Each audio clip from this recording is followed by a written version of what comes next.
Bom dia, boa tarde ou boa noite, mais um episódio. Ainda estamos no ar? Ainda estamos no ar, por quê? Porque está muito bom, a audiência é fantástica. Ou porque você é o dono, eu prefiro achar que é porque você é o dono da empresa. Não é isso. Somos líder da audiência, daqui a pouco estamos na TV aberta, hein? Estamos perto disso. Eu acho que daqui a pouco a TV aberta chama a gente, porque cada episódio que passa, mais um familiar nosso assiste, ou seja, a audiência aumenta graças a isso. Professor, o nosso convidado hoje também é diferente.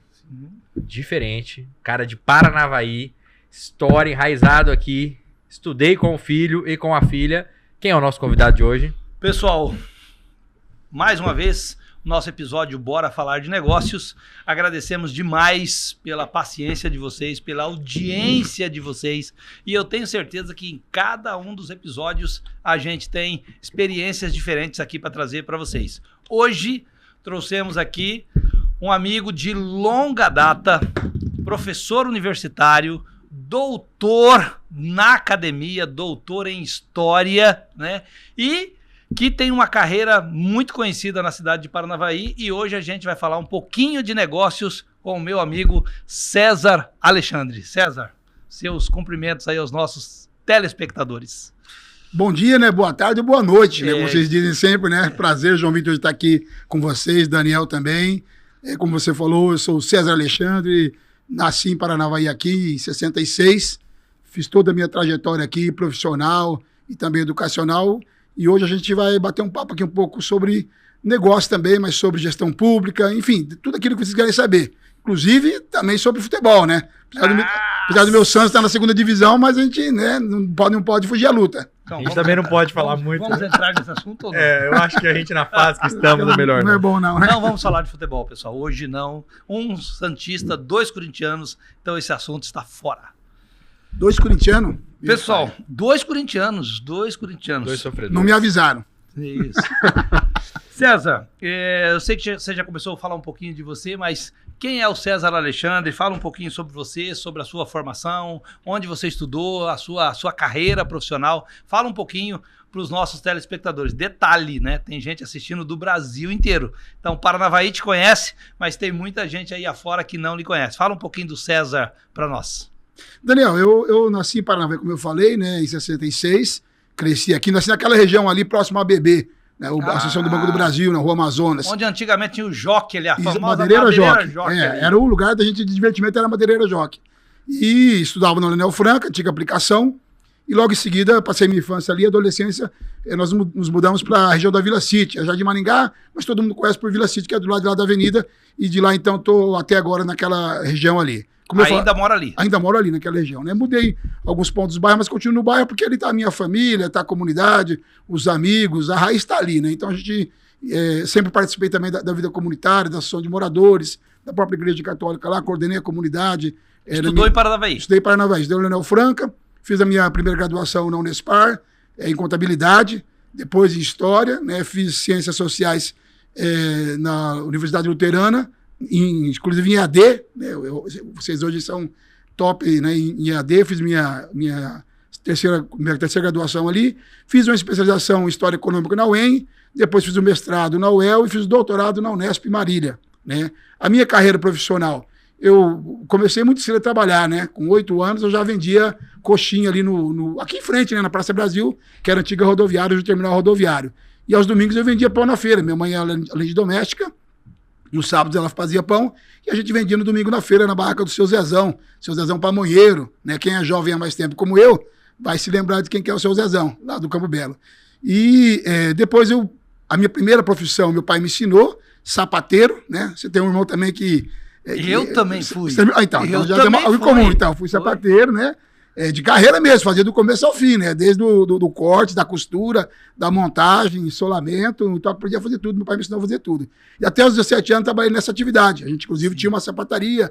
Na época, durante um período, eu toquei ela sozinho, já com 16 para 17 anos, fiquei 2 anos tocando a sapataria sozinho. Onde era? Primeiro era lá no São Jorge, lá, perto da mercearia do Seu Careca, lá chegando na rotatória, lá na Praça do Avião. Isso. Depois a gente abriu ela aqui indo para a antiga Antártica, bem próximo da Antártica, ali, quase na esquina, perto ali do mercado do seu Do seu Madeiras ali. Exatamente, ali perto. E ali fiquei mais um tempo ali. Depois, como eu sempre, paralelo a isso, estudei, né? Então, com 18, 19 anos, eu fiz alguns concursos. Eu fiz concurso da Polícia Militar, da Caixa, da Copel, passei em todos. E acabei entrando na Polícia Militar primeiro. Fiquei 1 ano e meio, 2 anos da Polícia Militar, e a Copel me chamou. E aí eu entrei na carreira na Copel. Depois a Caixa também me chamou, eu já estava encaminhado da Copel, e acabei lá fazendo a minha carreira profissional, né? 34 anos de empresa, aposentei no final de 2010. Então, brevemente é isso, né? Uma trajetória local aqui. Tive a honra de trabalhar na Copel, acho que ali também aprendi muito sobre gestão pública, né? Então, ali eu comecei como leiturista, também no nível mínimo da empresa, mas aí fiz um curso técnico. Serviço de rua. Serviço de rua, entregar talão, fazer leitura, mas aí eu fiz um curso técnico em Maringá, também paralelo às universidades, acabei fazendo um curso técnico, fiz um concurso interno e assumi a função de técnico. Aí eu fui graduando, né, promoções ali, cheguei ao nível máximo de técnico sênior na empresa, que é o nível máximo da área operacional. E a gente fazia o trabalho de dar treinamento, administrar treinamento e supervisionar os eletricistas. Principalmente um trabalho de campo, esse trabalho emergencial e tal. Então a gente comandava uma equipe de quase 40 eletricistas. Então ele também me deu uma experiência também de gestão também, né, do serviço público. Que era operacional, mas você trabalhava com gente dioturnamente, né? Antes de você ir para o segundo, eu ainda queria emendar um pouquinho. Vamos lá. E como que foi a sua vida, a sua entrada esse desejo na carreira política? Eu sei que você já esteve na Câmara Municipal, eu sei que você é embrenhado aqui em Paranavaí, é conhecido de toda a comunidade de Paranavaí, sabe, sempre se colocou à disposição. Como é que foi esse desejo? Quando ele surgiu? Quando foi a primeira vez? Fala um pouquinho desse lado seu aí. Eu comecei a participar aos 16, 17 anos, comecei a participar da Igreja Católica, da chamada Pastoral da Juventude. Era um movimento de igreja, voltado para a juventude, e que tinha uma linha meia ligada à teologia da libertação. Então discutia Sim. o papel social também do jovem, né, que devia atuar no meio estudantil, no meio social. Como a gente tinha uma vivência de comunidade de bairro, eu acabei atuando mais nessa pastoral voltada para esse trabalho comunitário. Então esse foi o meu primeiro passo dentro da Igreja Católica. Comecinho da década de 80, por aí. Exatamente, da década até 86, 87. Lá eu conheci minha esposa, a Edilene, né? Sou esposo da Edilene, que é professora, né, como o João falou, pai do Caio e pai da Luara. E a minha esposa eu conheci no movimento. E ela também comungava da mesma experiência, da mesma vivência. Sim. E ali a gente tinha um despertar muito crítico para essa questão social, né? Da participação, da necessidade de mudar a sociedade, de melhorar ela. Então isso me levou, no primeiro momento, para um viés mais político. Mas ainda não foi ali. Depois eu assumi a comunidade lá, na coordenação das chamadas comunidades eclesiais de base, porque eu estava casado já, né? Não dava mais para ficar na PJ, na Pastoral da Juventude. Sim. Já estava casado, então a gente acabou migrando para um movimento que era uma sequência da Pastoral da Juventude, que são as comunidades eclesiais de base. Ali coordenei a comunidade e dali comecei a militar politicamente. Aí eu fiz uma opção por um partido, que era o PT, que era muito ligado à Igreja Católica, né, desde a sua fundação. E a gente começou a então, isso bem lá no finalzinho da década de 80. 90, 91, 92. Eu filiei no PT em 86, mas eu começo a militar mesmo em 92, 94, quando eu disputei a primeira eleição. Aí disputei uma eleição de vereador, disputei a segunda, a terceira e me elegi de vereador. Fui vereador de 2004 a 2008, e aí depois a gente se lançou nessa empreitada como candidato a prefeito em 2008, né, em 2012, e agora estamos retornando de novo nessa condição de pré-candidato. Mas a minha militância política, o impulsionamento dela se deveu a isso, a minha militância dentro da igreja. Foi meio que uma continuação daquele trabalho. Porque ali se discutia muito a vocação de cada um, né? Olha, que vocação você tem? A minha vocação, né? O meu viés foi político, né? Para mim, eu entendi que a política é um espaço onde eu poderia transformar a vida das pessoas. Por isso, diz assim, é muito mais como meio como uma missão, para mim também entendo como uma missão também, né? Uma sequência daquela vivência que eu tive na minha religião, que eu participo até hoje, mas foi a religião que me despertou para essa questão da participação política. Muito legal. A gente pegando esse gancho aqui, primeiro, se você que está assistindo a gente tiver alguma dúvida de sapato, temos dois sapateiros aqui. Dois sapateiros aqui, se vocês tiverem uma dúvida aí, pode mandar no chat aqui que eles respondem. Exatamente. Mas não podemos atender à distância. Já é uma profissão quase extinção, né, Daniel? Quase praticamente, extinção. Né? E na verdade vocês foram até concorrentes, duvidar. Provável. Se pegar a mesma época que ele falou, a sapataria do meu pai e a dele era muito próxima. Exatamente. Depois eu vou até falar com ele sobre isso. Ô César, a gente tem o nosso programa, ele é focado em negócios e como você falou ali no começo, a gente vai voltar para essa questão política e de gestão pública, mas você também falou que teve essa experiência de rua ali, de vendedor, enfim. Qual a maior dificuldade hoje que você, tanto nessa área pública que você tá, tanto andando ali, conhecendo a cidade, qual a maior dificuldade que você acha em empreender no país hoje? Por que você acha que as empresas fecham tanto porque eu não sei, é um dado público, né? Que hoje no Brasil, por minuto, fecham 4 empresas. E é um dado muito alarmante, porque a gente está falando de negócio, está falando de sonhos, está falando de estrutura. Qual que você acha que é a maior dificuldade para quem quer empreender hoje? Por que você acha que as empresas fecham tanto? Olha, João, eu acho que são duas questões que eu acho fundamentais, né? Primeiro, às vezes, falta um ambiente adequado para investimento, e aí que eu acho que o setor público tem um papel, não que o setor público vai fazer surgir uma empresa, mas ele pode criar um ambiente mais ou menos favorável, né? Agilizar o processo de abertura de uma empresa, né? Criar algum tipo de facilidade do ponto de vista fiscal inicial, dar algum suporte, espaço físico, uma incubadora de empresas. Então, o público pode ajudar, ele pode ser um catalisador, ele pode impulsionar. O segundo aspecto que eu entendo é muitas vezes a falta de formação, porque às vezes o cidadão tem uma boa ideia, tem um bom empreendimento, mas falta para ele. Estuda pouco sobre o tema. Exato, falta um arcabouço preparatório, né? Porque às vezes a ideia é boa, o cidadão é empreendedor, ele tem habilidade, mas ele não tem, por exemplo, o entendimento de como controlar sua contabilidade. Às vezes ele começa a misturar, por exemplo, o rendimento da empresa com o salário dele. Aí, de repente, ele quebra a empresa por conta de uma má gestão. Ou na compra ele não consegue ter um entendimento daquilo que ele está comprando, margem de lucro que ele pode investir, o que ele tem que deixar de caixa para poder ter uma eventual necessidade. Sim. Então, acho que às vezes falta, talvez, que aí também pode entrar, e aí acho que o papel de vocês é fundamental, o setor educacional, é dar esse arcabouço de conhecimento para a pessoa poder empreender. Formação. Formação. Acho que Formação, a palavra é essa, formação. isso. Acho que essa é uma função determinante. Acho que são duas coisas que dificultam, né? Sim. Por isso, talvez, esse número grande de empresas que abrem não consegue dar encaminhamento. Então, João, na verdade, essa é a função principal da escola, da universidade. Você vê, filho de sapateiro, né? Filho de sapateiro, né? E hoje ele é professor, doutor, professor universitário, eu professor universitário. Então, o que mudou a vida dele e o que mudou a minha? Educação. A educação. A escola, o banco de escola, a universidade, né? Eu sempre falo isso para as pessoas, não, né? Para mim, o diferencial na minha vida é isso. É determinante a questão da educação, né? Tudo aquilo que eu me tornei. Era, né? E para onde você foi. Exatamente. A família, claro, influenciou muito. Minha mãe sempre sempre exigiu muito que a gente estudasse. Não exigia, não cobrava a forma de estudar, mas ela sempre cobrou que os filhos sempre estudassem. Conseguiu formar, sendo semi-analfabeta e lavando roupa e limpando casa, conseguiu estudar os 4 filhos e dar formação para os 4. Né? Então o negócio Está viva sua mãe? Está viva ainda, 84 anos, está viva. Dona Maria, está viva. Bom. Que Baiana, bom. Dona Maria, eu sei que a senhora vai assistir aí o podcast do seu filho César. Deus abençoe a senhora. Parabéns por ter trabalhado, por ter suado, mas ter incentivado os seus filhos a estudar. Sabe? Parabéns mesmo. Isso é o diferencial na vida deles hoje. Dona Maria, se a senhora quiser fazer um pão pra gente... Exato. Aqui, pão e coxinha, tá? Se a senhora quiser fazer um pão e uma coxinha, a gente também aceita. E ainda faz, tá? Aí, ó. De primeira. É isso aí. Olha lá, João. Vamos lá. Nessa sua caminhada, você foi pro lado público, mas você nunca pensou em empreender, montar alguma empresa? Já teve alguma vontade de falar assim, eu gostaria de empreender? O César já pensou em empreender em algum negócio? Num dado momento sim, né, João? Mas depois da vida da gente vai tomando um rumo, você vai cada vez mais se amarrando ao serviço em função da manutenção da família, a própria questão do estudo, porque a gente estava fazendo a conta esses dias, Daniel, do quanto que eu estudei, a conta não fecha, a pessoa pode não acreditar, mas você fazer, né, o ensino fundamental, tudo. Médio, 2 cursos técnicos, uma especialização, um mestrado, o doutorado, 3 graduação. Então não dava tempo, João. Dá 40 anos de estudo. 40 anos da universidade. Porque muita coisa foi simultâneo. Por exemplo, eu estava fazendo a graduação de História e estava fazendo a especialização de História Econômica. Você fala, mas como? Porque eu tinha formação em Ciências Contábeis. Então a UEM aceitou, porque era na área de Economia, então consegui fazer paralelo. Mas simultâneo, uma graduação e uma pós. Então não deu tempo. Mas eu sempre pensei, claro, a gente pensou. Agora é claro, você fala assim, mas e agora? Por que não empreender agora? Porque a gente ainda está nesse viés político, então acho que ainda tenho que contribuir para a cidade ainda em algum aspecto. Mas eu sempre gostei, sempre gostei também de lidar com pessoas, né? Eu acho que é uma possibilidade. E de curiosidade, se fosse montar uma empresa, você montaria empresa de quê? Para a galera que está nos assistindo. O que era o segmento que você poderia empreender hoje? Se você não tivesse lado político, tivesse aposentado ali, tranquilo...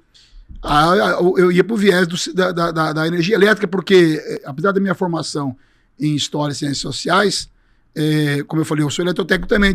A minha carreira na Copel foi nesse... 5 anos da Copel, isso, né? Meu filho é engenheiro elétrico, então a gente já comentou sobre isso, de eventualmente abrir uma empresa nesse segmento aí, de manutenção. Energia renovável, energia solar, renovável, fotovoltaico, automação. Não, em alta. Não, é uma possibilidade, porque ele está trabalhando também hoje no serviço público, mas a gente está meio que alimentando esse sonho aí. Conseguimos um spoiler aí, ó. Ó. Quem sabe, Quem sabe, né? Sim, sim.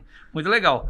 Ô César, a gente falou sobre essa questão da dificuldade da gestão, você falou sobre esse detalhe das pessoas às vezes não gastarem tempo, não gastar energia antes de começar a empreender, né? Estudando o negócio, analisando, vendo o mercado e tal, né?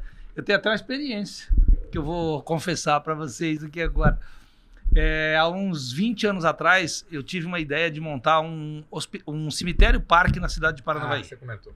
Cemitério-parque. Eu achei que tinha demanda, que o nosso cemitério aqui estava se esgotando, né? E aí, sabe o que eu fiz? Eu fui visitar cemitérios. Eu fui a Maringá, eu fui a Londrina, eu fui a São Paulo conhecer a estrutura de cemitérios-parques. Como é que eles funcionam, como é que é o uso, se tem manutenção, se tem taxa de manutenção mensal. Eu fui estudar sobre o assunto. Sabe quanto tempo eu fiquei fazendo isso? Mais de ano.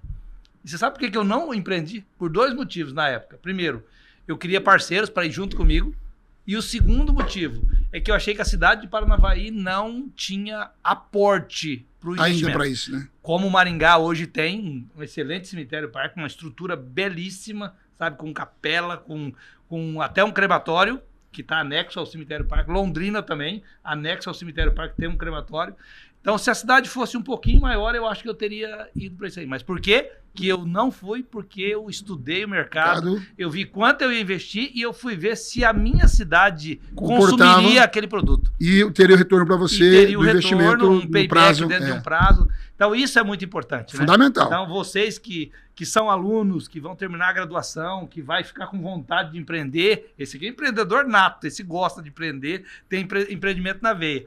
Tem que estudar, tem que gastar energia conhecendo o produto, sabendo o que você vai vender, se tem consumidor para o seu produto dentro da sua região, né? Isso é muito importante.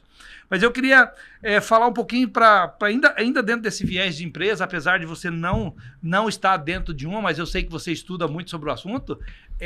O que você vê, como que você vê hoje as redes sociais tão fortemente dentro da política, dentro das empresas, né? Hoje você começa a pesquisar sobre um produto no Google, você sabe disso melhor do que eu, daqui a pouco o algoritmo a sua timeline está cheia daquele produto ali, uma empresa. Como é que você vê isso tão forte hoje, César? Você vê positivamente? Você vê negativamente? E o que você prospecta, né? Eu sei que a gente tem a mesma idade, né? A gente não vai ver muita coisa, talvez as coisas vão vir aí 30, 40, mas está evoluindo tão rápido que eu acredito que a gente vai ver muita coisa ainda nos próximos 3, 4, 5 anos. Como é que você vê essa força tão grande nas redes sociais na nossa vida, na gestão e até na política? Como é que você enxerga isso? Eu enxergo uma coisa irreversível. Então a gente vai ter que se acostumar. Goste ou não goste, volta, seja, né? Não tem volta. Seja ou não apaixonado, a gente tem que se acostumar com isso e se adaptar a isso.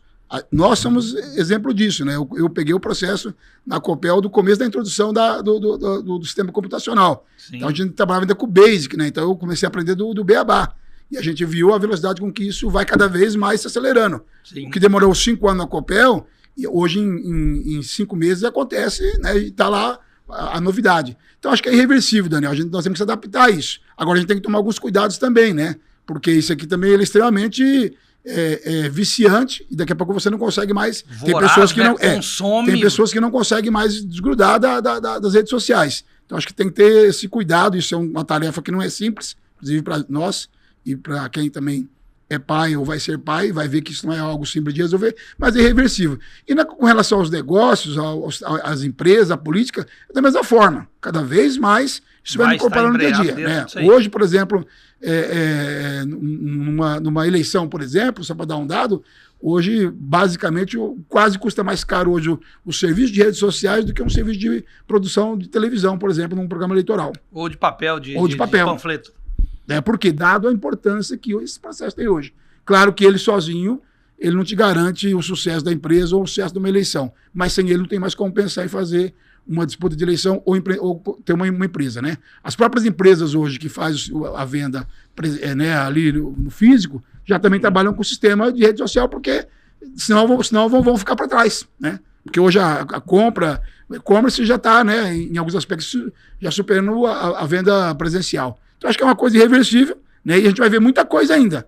Inclusive, as instituições públicas hoje, todas têm a sua página também. Também. TV lá. E cada vez mais o uso de aplicativos para você ter acesso ao serviço público, isso é uma coisa que vai ser cada vez mais constante, né? E se ainda não é tão, é porque a gente ainda tem um déficit educacional numa parte da população que tem dificuldade de mexer com o aplicativo. Mas também essa é uma realidade também. A gente vai ter que cada vez mais também educar a nossa população, porque é irreversível isso. E como você falou em política, né? Você falou nesse embrenhado, você acredita que nessa próxima eleição que a gente vai ter agora para prefeitos e vereadores no Brasil inteiro, esse instrumento, né? A força com que você entra ele, a qualidade do material que você produz, a forma como você leva a informação vai ser significativo no resultado das eleições? É significativo e perigoso em alguns aspectos, né? O uso do chamado deepfake, ou da inteligência artificial para produzir fake, também é algo muito perigoso, né? E esse é um desafio também para a legislação. Como coibir isso no mundo que anda em velocidade 2 hoje, a gente fala, né? Porque é tudo muito rápido. Como é que você... A legislação não acompanhou. Não acompanha. E depois que você solta um fake, e na qualidade hoje que é capaz de você produzir, você pegar a voz do João e a imagem dele, você produz ele falando outra coisa que você quiser. Que você quiser. E para quem é leigo, você vê aquilo, assiste ou ouve, você tem certeza que é ele. Se não for alguém com um treinamento apurado, não vai reconhecer que é um fake. E o estrago que isso faz numa eleição, por exemplo, ou numa marca de um produto, para você reverter depois. Porque depois que o estrago está feito, mesmo que você vai lá dizer, mas aí o estrago está feito, né? Então é perigoso também, mas vai ser determinante. O Daniel não tem a dúvida, cada vez mais o digital, né, as redes sociais vão ter um papel determinante no sistema eleitoral, em qualquer instância. Pegando esse gancho que o Daniel falou, eu sou um pouco mais novo que vocês, pouca diferença, mas sou um pouco mais novo. E eu lembro que eu peguei a época onde, principalmente em época política, a gente ouvia muito através da televisão e panfleto. Ponto. E aí, claro, comícios, enfim, rua. E hoje a gente vê que a rede social, ela tomou a sua proporção. Você acha hoje que a rede social, e eu tenho a minha opinião, mas você acha hoje que a rede social passou a televisão na sua importância?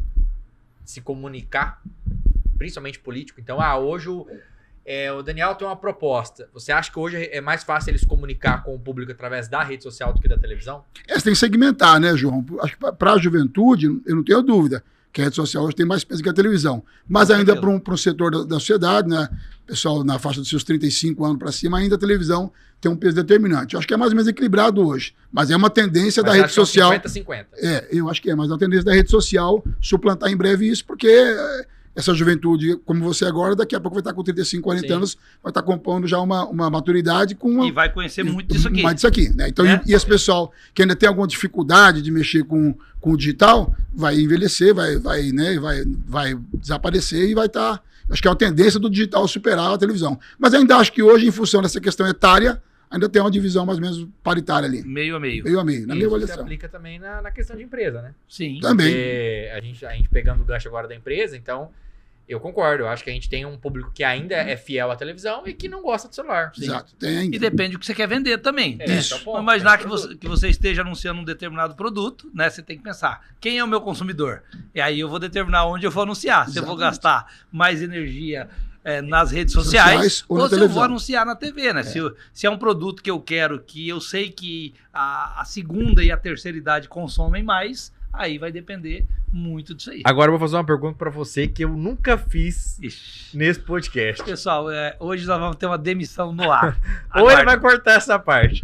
Se você tivesse montado a sua empresa, agora é uma questão de estratégia mesmo. Sim. Se você tivesse montado o cemitério parque lá, sim, qual que você acha que seria o público? Qual que seria o público? Não. Qual que você acha que seria o seu lado? O público é fácil, né, João? Se eu fosse montar hoje... Se eu fosse montar hoje... pra TV ou você ia pro celular? Não, se eu fosse montar hoje, eu teria que dividir. Uma parte nas redes sociais e uma parte na TV. Vou dizer para você por quê. Porque essa preocupação com esse tipo de produto, consumir esse produto, gastar energia, compensar no futuro, não no agora, ela é muito mais das pessoas de uma idade maior, não é, César? Sim. Você concorda com isso? Sim, Porque quem faz o plano funerário, vamos dizer assim, da família, dificilmente é o filho que vai fazer e vai colocar o pai dele. É muito mais fácil o pai fazer e colocar a aí família coloca toda. os irmãos, coloca Exato. o pai dele, que é bem velhinho, e coloca os filhos. Então, num aspecto como esse, eu entendo que teria que dividir. Porque também o jovem vai consumir esse produto, mas seria muito mais... Mas eu acho que você tá certo. Teria Eu que acho dividir. a TV seria mais importante nesse... Mas enfim, Mas é um projeto. vamos mudar o assunto, né? Vamos lá. Vamos lá. Deixa eu aproveitar o gancho aí que a gente entrou um pouquinho para falar aí sobre redes sociais e falamos sobre política. Como é que você vê, César, essa questão do preparo para esse ingresso na gestão pública? Eu sei que você é um cara, assim, preparado. Você estudou muito, você estudou história, você gastou tempo na universidade, você leciona, você já esteve numa empresa pública durante muitos anos, trabalhando, prestando serviço e tal. Então, todo o tempo que você gastou, digamos assim, isso qualifica hoje para disputar uma eleição para prefeito, para vereador, para deputado, para qualquer que seja o cargo público. Mas você acredita que isso é uma preocupação das pessoas que se declaram pré-candidatos? Gastou energia estudando, por exemplo? Qual é a função efetiva de quem vai ocupar uma cadeira na Câmara Municipal? Né? Sabe exatamente isso? Qual é a função do executivo municipal e tal? Todas as pessoas que compõem, que gastam, se colocam à disposição, gastam, você acredita que destinam uma parte do seu tempo para estudar isso? Como você vê isso? Você vê agora e vê nos outras também. Você já participou de outros pleitos, você entende que isso é uma preocupação mesmo, gastar tempo com entender a gestão pública? Olha, Daniel, via de regra, não. Infelizmente, a maioria, não se prepara não só para a disputa, mas não se prepara para uma eventual gestão. Porque às vezes o cidadão tem um bom nome, disputa uma eleição, ganha a eleição, mas não consegue depois efetivar o mandato. Por quê? Porque não estudou. É o mesmo caso de abrir empresa, o cara não tem conhecimento. Então, por exemplo, né, você falou assim, qual que é a experiência que a gente tem e que pode auxiliar? Vou dar um exemplo prático meu, né? A minha vida na Copel, inclusive a minha tese de doutorado, eu discuto as mudanças no mundo do trabalho, a implementação da tecnologia, dos programas de qualidade total, né, das ISO, dentro da Copel, como é que isso transformou, eu discuto como é que isso transformou a vida do trabalhador e da empresa. Então, tudo isso aí gera um arcabouço de conhecimento de como é que você vai gerir uma empresa. E, às vezes, também tem que ser clareza. Nem todo mundo tem clareza de que gerir uma empresa privada é uma coisa, gerir uma empresa pública é outra. As duas têm a mesma função, entregar um produto ou um serviço de qualidade para quem vai adquirir isso. Mas tem uma diferenciação básica. A empresa privada, ela tem uma preocupação também grande com a necessidade do lucro. A empresa pública, muitas vezes, à frente do que ter uma eficiência econômica, tem a garantia de um serviço de qualidade. Por exemplo, às vezes a pessoa fala assim, mas construir um hospital municipal numa cidade é importante? É porque já gera muito custo, alguns falam, né? Mas isso é custo do ponto de vista empresarial, mas do ponto de vista do serviço é o que o cidadão espera.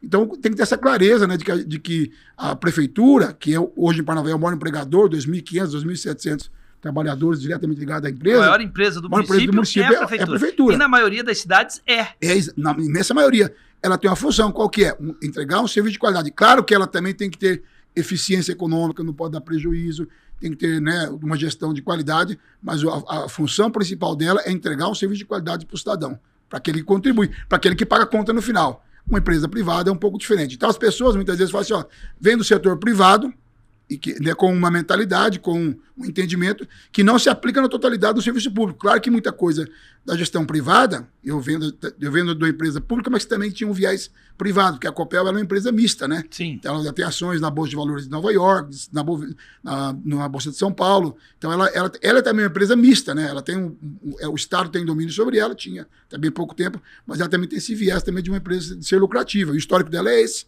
Então ali busca-se a eficiência com a entrega de um produto de serviço de qualidade. Acho que essa é a diferença principal na gestão pública. Mas, infelizmente, via de regra, a maior parte daqueles que vão disputar uma prefeitura ou até uma Câmara de Vereadores não tem conhecimento da forma de como conduzir isso. Por isso que a gente acaba tendo alguns gestores que não respondem aquilo que a comunidade espera. Isso é verdade. A gente vai ter uma leva, né, muito grande de candidatos, né? E aqueles que estão se colocando à disposição tem que pelo menos gastar um tempo. Ainda Tem que tem conhecer tempo. o orçamento do município, tem que saber o quanto é aplicado em cada segmento, né? Por exemplo, hoje o orçamento de Paranavaí é 550 milhões. Né? Um orçamento é muito dinheiro, mas se você fizer a conta, João, 48 a 51% varia de cada cidade, você gasta só com pessoal. Só folha. Só folha de pagamento.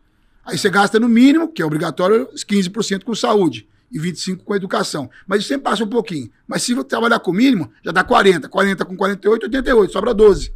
Aí você tem manutenção predial, você tem carro, você tem combustível. O que sobra para investimento? 4, 5%. Aí você fala assim, mas poxa... E as outras coisas do município? Exato. Manutenção de estradas, né? Como é que fica? Por isso que às vezes o cidadão reclama do prefeito, mas o prefeito está, na verdade, gerenciando folha de pagamento e custo. E aí que entra a importância da articulação política, de buscar outros mecanismos de trazer recursos para o município ou projetos, porque senão você acaba fazendo uma gestão que é administrar a folha de pagamento. Mas o número é esse. E isso não muda para Paranavaí, nem para Paranavaí, nem para Tamboara. 48% a 50% de folha de pagamento, 15% de saúde e 25% educação. Já se foi 90% do teu orçamento. Sobra 10% para você pagar mais algumas coisinhas e pensar em investir em alguma coisa. Sim. Aí no caso das cidades de porte maior, igual a nossa, por exemplo, você ainda tem um compromisso com a parte da segurança. Exato. Que é a guarda municipal. Olha só, outro é. custo. Aí você tem outros... Não, você tem segurança, tem assistência, o desenvolvimento social, que chama assistência social. Você tem uma série de elementos que estão fora desse... Você tem o próprio custo da manutenção predial, energia elétrica, água. Então o desafio é grande. Sim. Se você não tiver depois uma articulação, e aí entra a parte política fora, você acaba não conseguindo trazer nenhum tipo de benefício para a cidade. E é isso aí. E o que ele falou, aí, João, e o vamos que lá. ele falou é muito verdade, né? A gente tem que estudar, independente se você for pro lado público, estudar o mercado que você está entrando, o município, porque não é só até, eu tenho a boa vontade lá, eu vou lá. Só boa vontade não resolve. É isso, você tem que estudar mesmo. Falando de estudar, vou fazer meu jabá aqui. Na Unifates nós temos o curso de gestão pública. Você sabia? Sim. Você sabia? Um Tecnólogo? Tecnólogo em gestão pública. E esse é um curso que eu não fiz, eu quero fazer ainda. Aí, ó. Então, vamos vender Embora agora tenha pra ele. experiência da gestão pública na Copel, mas eu acho que é importante sempre você estar com a teoria e unir a prática. Acho que é fundamental. Ô César, nós estamos indo pra parte 2 agora. O tempo passou bem rápido. Rapaz, como ali. vai rápido? Já foi meia hora. O papo vai, Legal. enfim, a gente vai indo ali. A gente tem a nossa parte 2, ela é composta por algumas perguntas de respostas rápidas. Então a gente vai te fazer uma pergunta, você responde pra gente o que vem ali na sua mente ali. Um sonho. Um sonho é ter uma cidade melhor para meus filhos e para meus netos. Boa. Muito bom. Né? Um defeito do César Alexandre. Defeito, César Alexandre? Eu cobro Ou eu muito. pergunto pra esposa. Aí Eu não. vou perguntar Aí ela vai pra achar mais que um. Eu sou muito exigente, né? Com o grupo que trabalha comigo, né? Tenho uma facilidade de dialogar, de comandar, de liderar, mas eu sou muito exigente no resultado. Às vezes é um defeito, porque às vezes as pessoas acham que a gente cobra demais. Sim. Mas você só consegue alcançar o objetivo se você tiver planejamento, objetivo e cobrança. Senão você não consegue. Um livro. Um livro, a Bíblia. Legal. Apesar da minha formação em História e Ciências Sociais, mas a minha vida foi toda direcionada pela igreja, né? Então, para mim, a Bíblia é o principal livro. É o manual de instrução de tudo, né? É de tudo. Como dizia meu Tudo. pai, é o manual de instrução de tudo. Tem uma frase que é muito legal, que fala que a Bíblia não é um livro de autoajuda, é um livro de ajuda do alto. Exatamente. Ó, E é muito essa é mais uma para o... Aí, mais uma pra você Mais uma guardar. pra guardar. É muito boa. César, um filme que você assistiu, que marcou, que você gosta, que você... Pode ser antigo, pode ser atual, um filme. Daniel, eu tenho um gosto por filmes de época, né? Até pela minha formação em História e Ciências Sociais, gosto muito de filmes de época, que tratam da Primeira Guerra Mundial, da Segunda Guerra Mundial, ou de acontecimentos históricos. Mas tem um filme especial que não é bem esse viés, mas ele tem para mim marcou muito, que é A Lista de Schindler. É um filme que eu acho que para mim é um espetáculo, né? Filmaço, né? show. Eu teria vários filmes, mas esse eu acho quem não assistiu que ainda, assista, né? é um grande filme. Eu gosto muito também. Eu também gosto muito de filmes de época. Também, Gosto. é uma paixão minha. Né? Alguns mais antigos, né? Tipo Gladiador, por Exato, exemplo, que é épico, né? Épico Fantástico, né? E esses de guerra também. Um que eu particularmente gosto muito, apesar que eu não gosto muito dessa versão meio americanizada que às vezes eles colocam nos filmes, mas alguns deles têm um retrato voltado para uma situação real, tipo o Resgate do Soldado Ryan. Sim. Né? Fantástico, né? Fantástico. Eu acho que a gente tem, tirando esse viés, como você falou assim, que muitas vezes também a indústria cultural tem um objetivo também, de vender Sim, uma claro, uma de- hegemonia é a venda, cultural. né? Mas para quem tem uma leitura crítica e tal, você consegue, porque são filmes também de qualidade, ao mesmo tempo que a gente faz a crítica, às vezes, do viés muito americanizado dos filmes, mas a qualidade deles é indiscutível, né? Sim, então, sem dúvida. então... Eles são campeões. Você vai fazer essa Eu pergunta? vou. Eu já falei, mas faz. Mas eu vou fazer duas na mesa. Então faz. César, um time de futebol, depois eu faço a outra, mas um time de futebol, eu vou fazer as duas junto. Um time de futebol, e pra você, qual o melhor time de futebol do Brasil? Tentando ver se eu consigo morder o Corinthians aqui. Não vai morder. Não vai morder. Eu poderia citar 2 times de futebol, Ele né? gosta de futebol, ele sabe a situação real, sabe? Fala. Eu tenho, assim, vou ficar no Brasil, né? Se a gente for pra fora, a gente vê que a gente toma uma surra aqui, né? Sim, sim. Mas o meu time é o Santos, mas eu sou também ACP também, né? De coração. Bom, vermelhinho. Então, assim, se jogar aqui ACP e Santos, eu vou torcer para o ACP. Tô em casa, né?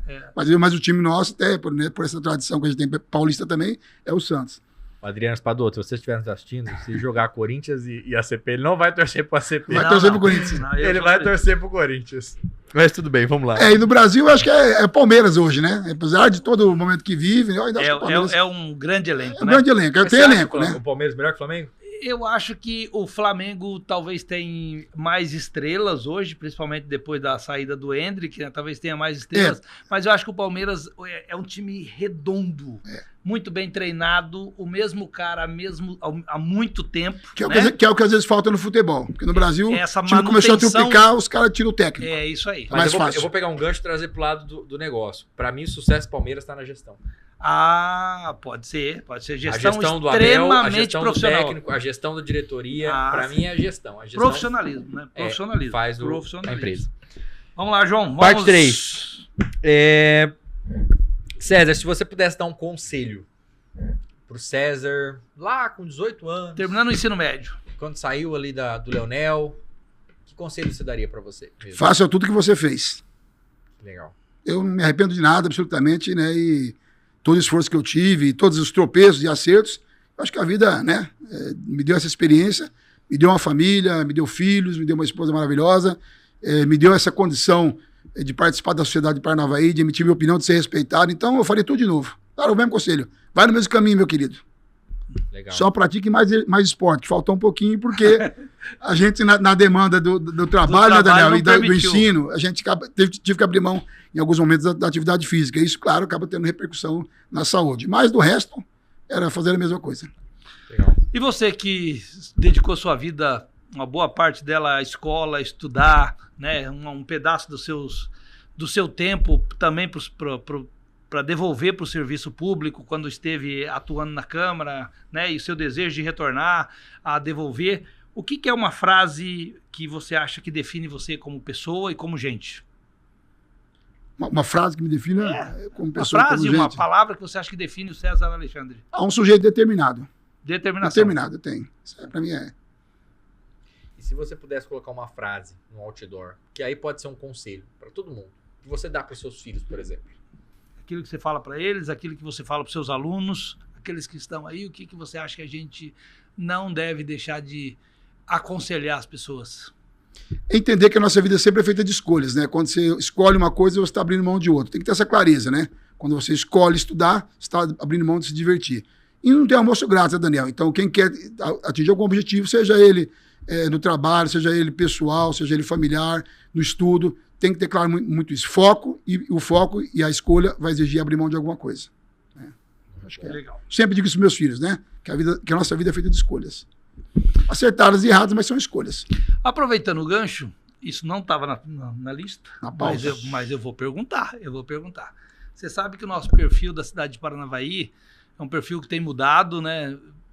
Mudou muito de quando você fez faculdade, quando eu fiz. Hoje Paranavaí se tornou uma cidade universitária, sim, né? Hoje, não sei se vocês todos sabem, né, quem é de Paranavaí e quem não é, que mora longe. Hoje nós temos mais de 7 mil alunos que fazem faculdade na cidade de Paranavaí. Entre as duas instituições privadas, né, que é a Unipar e a Unifatesc, entre a Unespar, entre o campus federal do Instituto Federal, né, que o César foi um dos caras que batalhou para que viesse para Paranavaí, né, participou da luta para que Paranavaí tivesse uma escola federal. Isso é muito importante a gente sempre lembrar.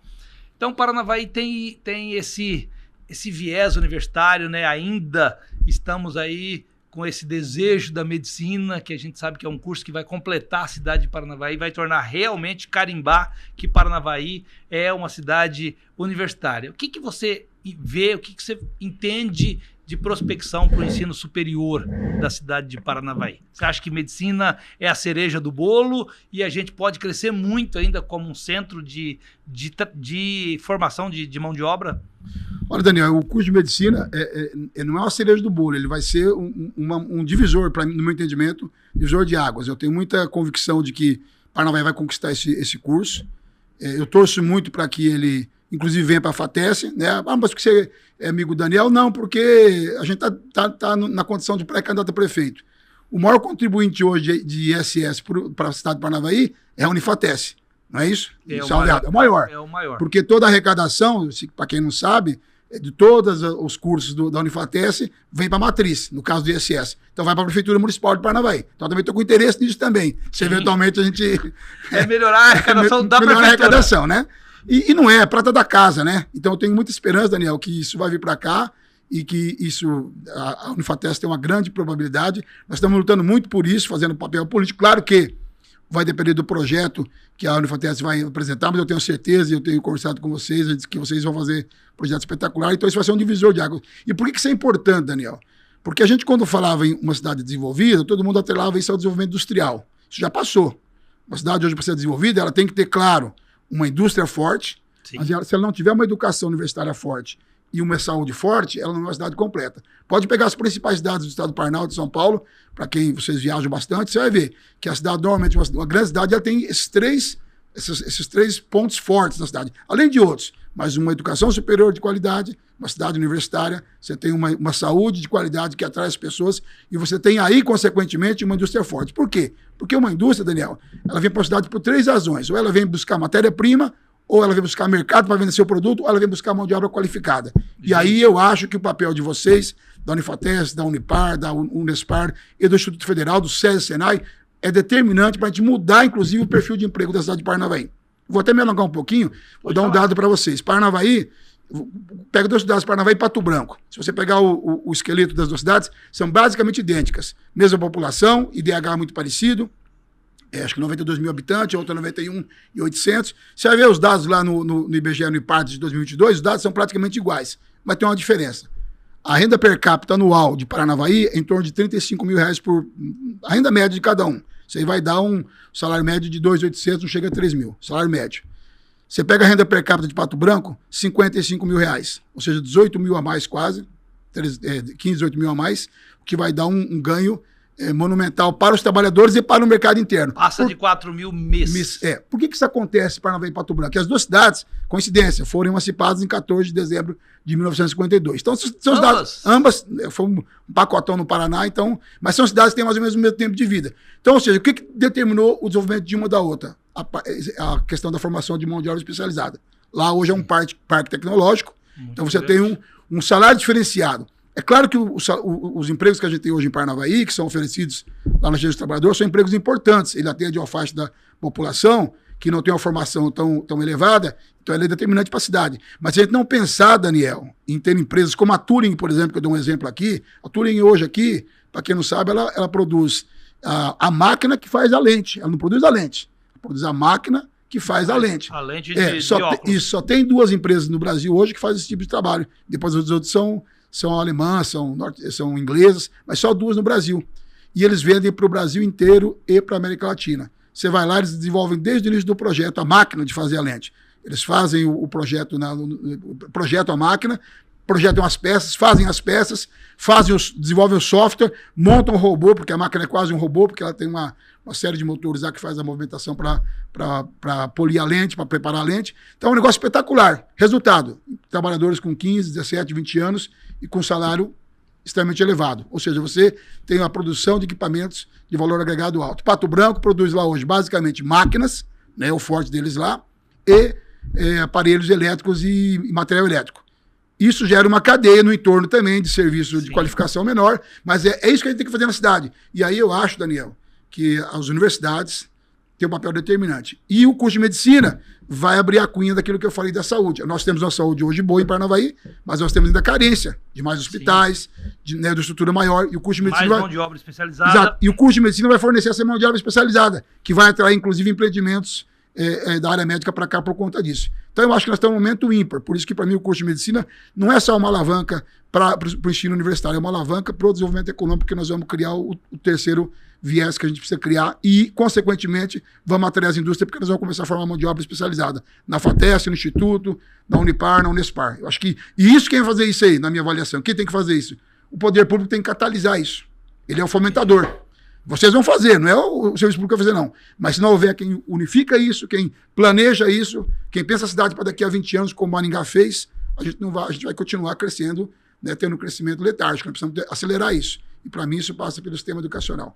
Até desculpa alongar aí, mas é porque eu acho que é um tema importante. Legal, muito legal. Eu toquei no assunto porque eu sei da importância disso também.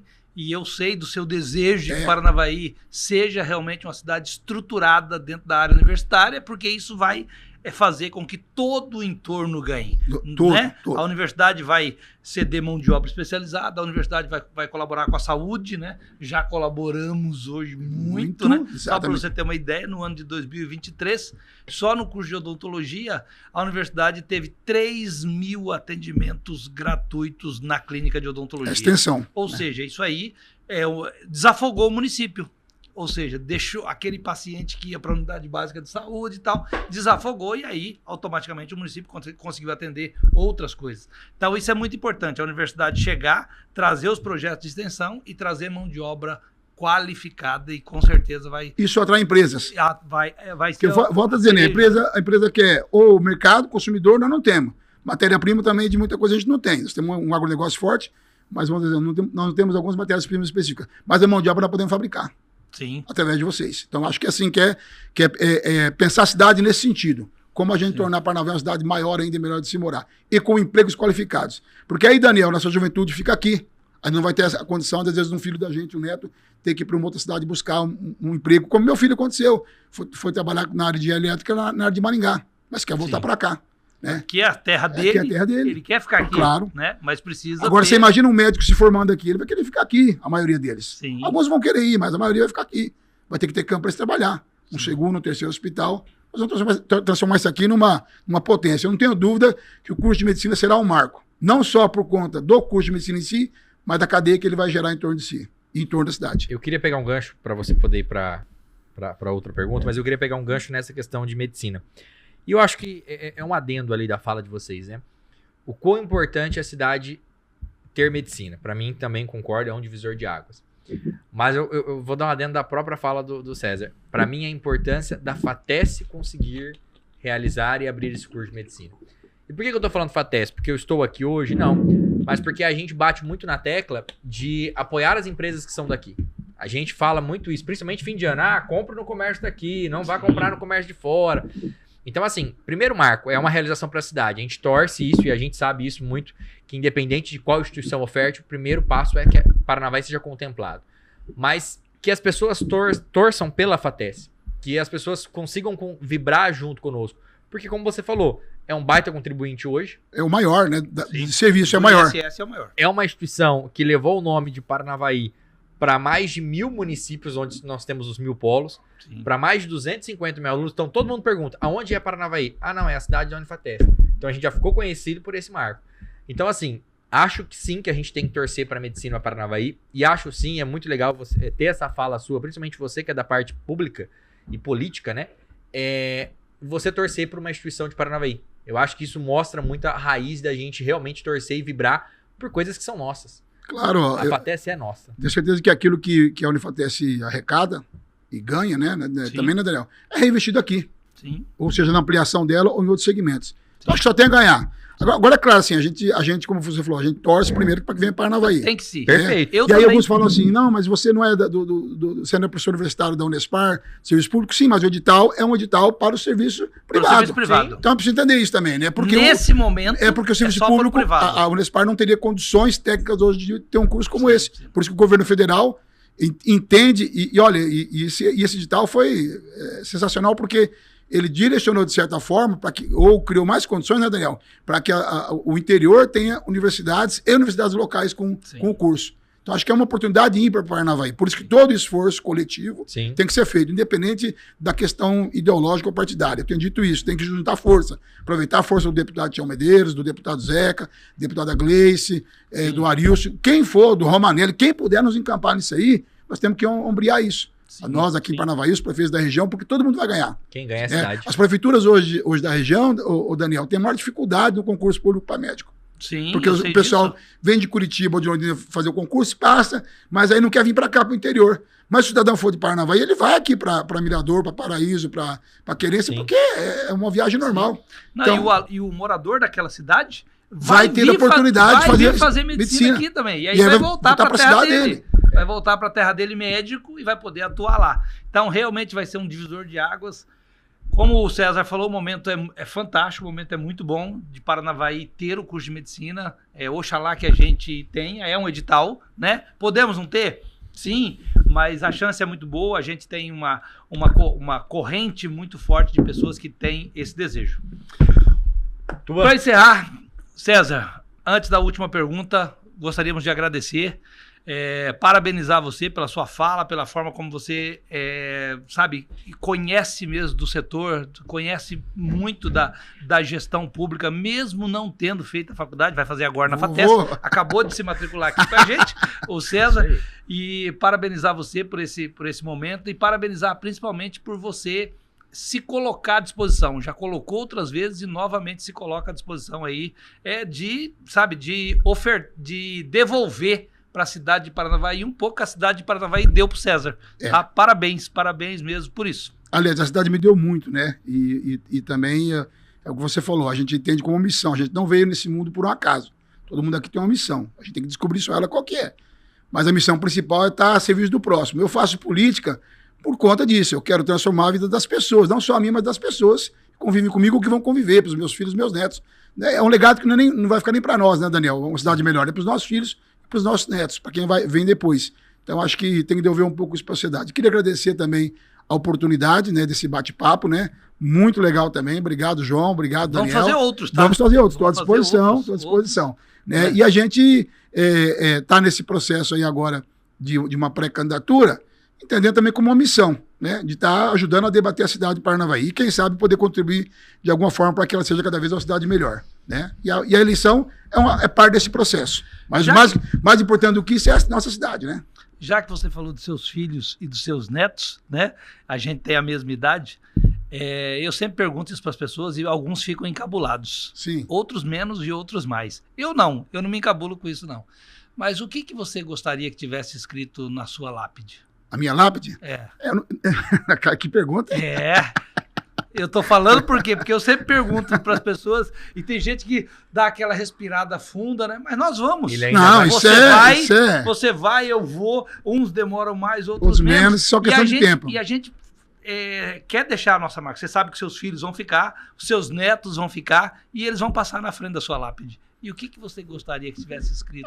Eu não sei uma frase pronta, mas eu gostaria que fosse lembrado por ter feito alguma coisa pelo coletivo, pela cidade, pelas pessoas, né? Acho que essa é a maior... Ter se entregue. Ter se entregue, né? Não feito só por mim ou pela minha família, mas pelo coletivo e pela sociedade. Então, né, qualquer lembrança que tivesse, olha, cidadão aí pelo menos fez alguma coisa de bem para os demais. Acho que esse é o fundamental. Porque a gente vem para isso, né? Sim. Se a gente for seguir os ensinamentos que a gente aprende na religião, na igreja, é isso, é servir o próximo. Ninguém se salva sozinho. Né? O Jesus é um próprio exemplo disso. Sim. Ele se colocou justamente ao lado daqueles menos favorecidos, né? Daqueles que naquele momento eram os excluídos da sociedade. Ele veio falar para esse pessoal, ele veio resgatar esse pessoal, não aquele que já se achava salvo. Sim. Então acho que a gente tem que se colocar a serviço do próximo. Né? Então, uma frase que eu gostaria que tenha essa aí, né? Que esse se colocou a serviço do próximo. Tá bom, de bom tamanho. Parabéns. Obrigado, parabéns, Daniel. Obrigado, parabéns João. Mesmo. Muito obrigado. César, é isso. A gente agradece. Como o professor Daniel falou, que venham próximos. Traga o pão da sua mãe pra gente... Pão e a coxinha. O pão e a coxinha pra gente provar. Mas a gente agradece.